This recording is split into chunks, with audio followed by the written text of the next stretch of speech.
Walking the Tightrope, a conversation between a Sri Lankan meditation teacher, Pema Therasiri, and his Western student. So this chapter is about discipline. So many people enjoy meditation or they want to learn meditation, and when it doesn't go well, they are upset. Or they want to learn meditation without a self-discipline. So I've chosen to read this chapter because I would like to share that self-discipline is the foundation for meditative development. So this is the sentence started by Pema Therasiri, where he said, discipline is the foundation for meditative development.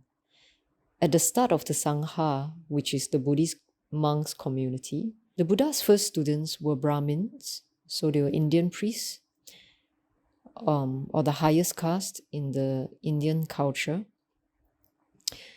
So his first students were Brahmins and royalty who had a high moral standard. These people knew how to conduct themselves appropriately, and he did not have to lay down any disciplinary rules of conduct for them. But later on, many people from a wide range of backgrounds entered the Sangha, the monks' community, and many of these people did not know what was appropriate or what was inappropriate. Consequently, the Buddha began laying down a code of discipline to guide as well as to control the bhikkhus, which also means the monks, the novices, and the laity. The Buddha had to teach these people how to share duties and live in harmony with others. Every day, Buddhist laity try to follow the 5 precepts of self-discipline, abstaining from killing, stealing, sensual misconduct, lying, and the use of intoxicants. On Poya days, when laity go to the temple to practice meditation, they follow 3 more precepts, which are abstaining from eating after midday, dancing, singing, music, watching shows, as well as wearing garlands, scents, cosmetics, and jewelry, and the last one, which is sleeping on luxurious beds. Bhikkhus follow 10 precepts. In addition to the laity's first 5, they follow an additional 5, which are abstaining from eating after midday, dancing, singing, music and shows, wearing garlands, scents, cosmetics and jewelry, sleeping on luxurious beds, and lastly, accepting gold and silver. The bhikkhu's 7th and 8th precepts from the laity's 7th precept, while the bhikkhu's 9th precept is the laity's 8th precept. Before the time of the Buddha, people in India practiced these same 5, 8 and 10 precepts. The Buddha was not the first person in history to recommend them. The precepts, even the 8 and 10 precepts, already existed in Indian culture. What the Buddha did lay down for the first time were the 227 rules of discipline for bhikkhus. In the Sekha Sutta of the Majjhima Nikaya, Venerable Ananda speaks to the Sakyans of Kapilavatthu of the discipline in higher training. So Kapilavatthu is in present-day Lumbini, where the Sakyan kingdom was when the Buddha was born. So Ananda explained. So Ananda was the Buddha's cousin who followed him and ordained and became his attendant for many years, and he was the one who memorized and recorded all of the Buddha's teachings.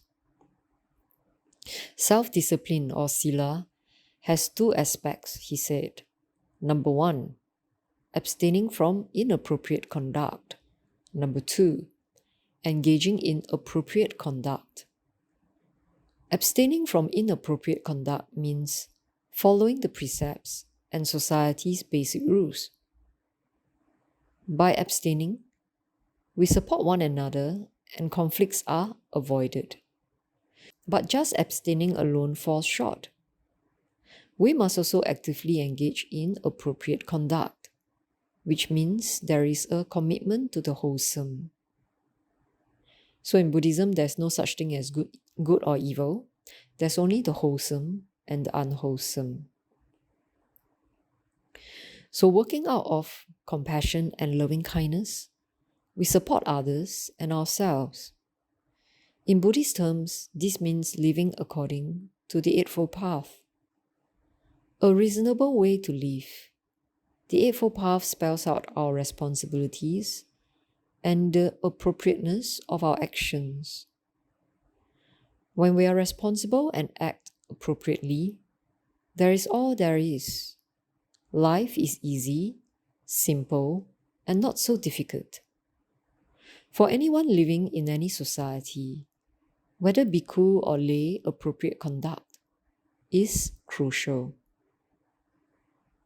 Appropriate conduct is also the prerequisite for gaining meditative concentration of mind. It is obligatory. Concentration, or samadhi, is easy to attain for people who conduct themselves appropriately. Many, if not most, meditators are unaware of just how important appropriate conduct is to the cultivation of samadhi. Bypassing conduct, meditators often try to gain concentration exclusively through control and suppression. For these meditators, meditative concentration means merely sitting in one posture for hours on end in a meditation hall. Many of these meditators get up from their sitting position only to take meals or go to the toilet, and they will not do anything else. They just continually sit. Sometimes these meditators neglect to even wash themselves, but they will remain in the meditation hall and sit in one posture for hours and hours. That is not real samadhi. That is foolishness. There is no wisdom in this type of conduct, and these meditators will fail to attain samadhi because they are conducting themselves inappropriately. They lack the essential foundation for samadhi. The Buddha taught the practice of ayati samvara sila to help people train in appropriate conduct and to help them restrain from indulging in inappropriate conduct. Ayati means to come close to, samvara means restrain, and sila means discipline. The intention of this practice is to support taking on the work of discipline, which is Sila. Maintaining Sila requires wisdom and effort. The Buddha acknowledged that people in exceptional circumstances, or in the case of an accident, might occasionally conduct themselves inappropriately. When Sila, or morality, is broken, the practice of ayati samvara sila enables people to cleanse themselves by immediately re-establishing their intention to keep Sila. If they again break Sila, through accident or whatever, they again establish their intention to keep Sila for the rest of their lives. This preserves their Sila. In this way, they continue to train in appropriate conduct. The intention of ayati samvara sila is to keep Sila for the rest of our lives. In our present-day society, however, many people use the teachings on Ayati Samvara Sila to excuse inappropriate conduct. Without being driven by exceptional circumstances or accident, many people intentionally conduct themselves inappropriately. For example, they get thoroughly intoxicated, acting and speaking badly.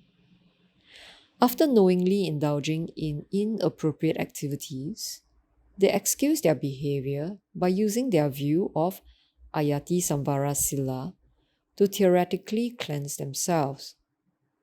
After cleansing, they practice some restraint from inappropriate conduct in their daily lives, but later on intentionally indulge in inappropriate conduct. This type of behavior has become a tradition, indulging in inappropriate conduct, cleansing, again temporarily practicing restraint, and then again indulging. These people have no intention to keep Sila for the rest of their lives. Consequently, they never develop their mental qualities, and they never make any progress in meditation. The Pali word for abstinence is virati. Abstinence is far more important and beneficial to our meditative development than temporary restraint. Abstinence means we make as much effort as necessary to stop the performance of an unwholesome action. We make as much effort as necessary to stop our indulgence in inappropriate conduct. We stop breaking rules of discipline. Before we perform an unwholesome action by body or speech, we say no. We say to ourselves that we will refuse to indulge. We simply will not do it. The student asks, do we also abstain from unwholesome thoughts? In the beginning, Sila only emphasizes abstinence from inappropriate bodily actions and inappropriate speech. In the whole of the Buddha's code of discipline, which is the Vinaya, there are no more than 2 rules that apply to the mind, and those 2 rules only apply to the monks, bhikkhus, and do not apply to laity. To the lay people, the Buddha taught the restraining of thoughts only indirectly. He started their training at the basic level of restraining body and speech.